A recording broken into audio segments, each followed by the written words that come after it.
Donc, forme trigonométrique d'un nombre complexe non nul. Alors, on a vu dans la vidéo précédente une petite introduction, motivation sur la forme trigonométrique d'un nombre complexe.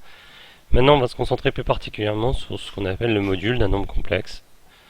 Alors, le module d'un nombre complexe, c'est pas très compliqué. Z, qui admet pour écriture forme algébrique A plus IB, et le réel noté entre barres, là, vous voyez, module de z tel que module de z égale racine carrée de z, z bar, c'est-à-dire racine carrée de a carré plus b carré.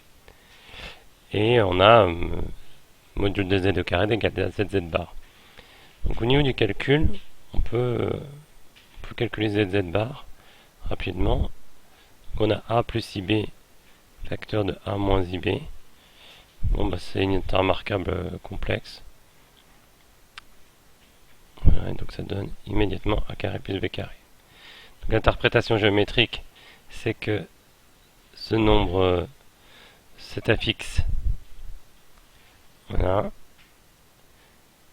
Et comme on l'a vu tout à l'heure, eh bien, on est dans un repère orthonormal. Vous voyez le triangle rectangle là, triangle rectangle. Donc le rayon de ce cercle, et ben, c'est a carré plus b carré, d'après le théorème de Pythagore, racine de a carré plus b carré.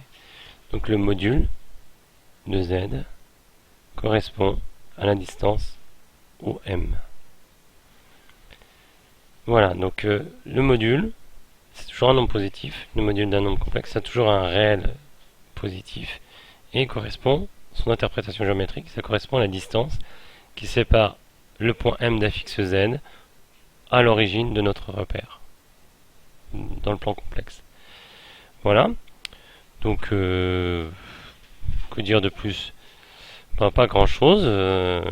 Si, peut-être que si Z est un réel, voilà, si Z est un réel, imaginez que Z est un réel, ben alors il s'écrit de la forme Z égale A, avec A appartenant à R, sa forme algébrique. Et bien qu'est-ce qu'on aura? On aura un module de Z égale racine de A carré. Et comme vous savez tous, la racine de A carré, c'est pas forcément A, parce que A peut être négatif, ça sera valeur absolue de A. Et donc, la notion de module et la notation de module est compatible lorsqu'on est dans R avec la notion de valeur absolue. Ce qui explique un peu le choix de cette notation qui reste cohérente. C'est une notion de la valeur absolue qui est étendue au complexe. Enfin, dans le cas où z est réel, on retombe sur la valeur absolue et la notation reste la même. Alors maintenant, bon, je vais effacer tout ça. Hop. Maintenant, voyons un peu les propriétés de cette nouvelle entité qui est le module. Eh bien, en fait, première propriété, je la surligne là. Hop. Module de z bar égale module de z. Ben oui, module de z, on a dit que c'était racine carrée de z fois z bar. Ben, comme vous le voyez, c'est une formule symétrique. C'est aussi la racine carrée de z bar fois z. Et donc, le module de z bar. Pas de problème. Ah, là, j'ai fait... Ah, vous ignorez ces petites barres là. Module de z égale 0 si et seulement si z égale 0. Ben, effectivement, module de z égale 0, c'est équivalent à dire que racine de a carré plus b carré égale 0. C'est équivalent à dire que a carré plus b carré égale 0. Et comme on a deux réels positifs, enfin deux non positifs, ça signifie que a égale 0 et b carré égale 0. Ah, j'ai dit a, j'étais un peu vite. A égale 0 et b égale 0. Soit z égale 0. Voilà. Donc maintenant, ah oui, la compatibilité avec la multiplication. Voilà. Et par là même, je vais surligner. Voilà. Compatibilité avec la multiplication. Si on prend deux nombres complexes et on étudie Z1 et Z2. Bon, j'écris en bleu. Deux nombres complexes. Enfin, Voilà. Qu'en est-il du module du produit? C'est pas très difficile à voir que ça va donner la racine carrée de Z1, Z2 fois le conjugué du produit. Or, on sait que le conjugué du produit, c'est le produit des conjugués.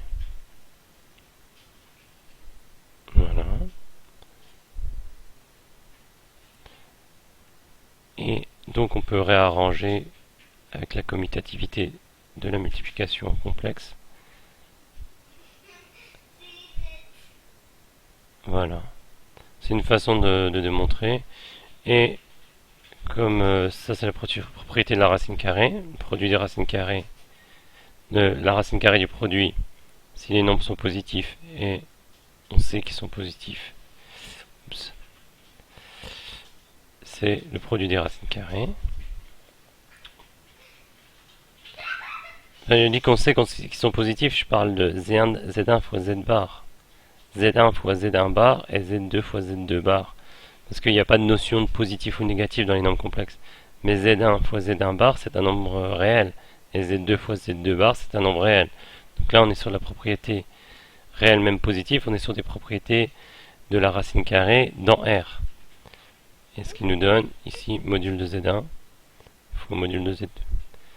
Voilà. Donc pareil avec la division. Et voilà pour les propriétés du module. À la prochaine vidéo, on verra maintenant l'argument d'un nombre complexe non nul.